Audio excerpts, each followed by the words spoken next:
हाल के अयोध्या में चाल रही वडाप्रधान नरेंद्र मोदी द्वारा प्राण प्रतिष्ठा करवामां आई छे मूर्ति में एनो जेवो माहोल छे एवो माहोल आपणे हाल बोडेली नगरी में जोवा मळी रह्यो छे। बोडेलीना आजुबाजु घणा गामोमांथी लोको डीजे लईने एक उत्साह अने उमंग साथे शोभायात्रा काढी रह्या छे। हालमां बोडेलीमां अलीपुरानी अंदर सौथी मोटी शोभायात्रा निकળી रही है। एनी साथे एक अलग रीते बोडेली नगरीने सजाववामां आवी छे। बोडेलीमां अलीपुरामां 4 रस्ता आगळ अहींया सेंटरमां अहींया सेल्फी पॉइंट बनावी आपवामां छे, जेना कारणे हरेक परिजन पोतानी एक यादगिरी बनावी शके छे।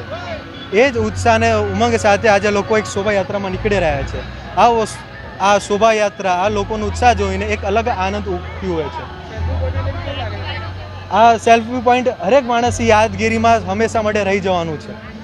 आ सेल्फी पॉइंट आगळ ऊभा रहीने जाणे केवुं ज लागे छे के जाणे के आपणे अयोध्यामां ऊभा रहीने एक मूर्तिना दर्शन करी शक्या छे।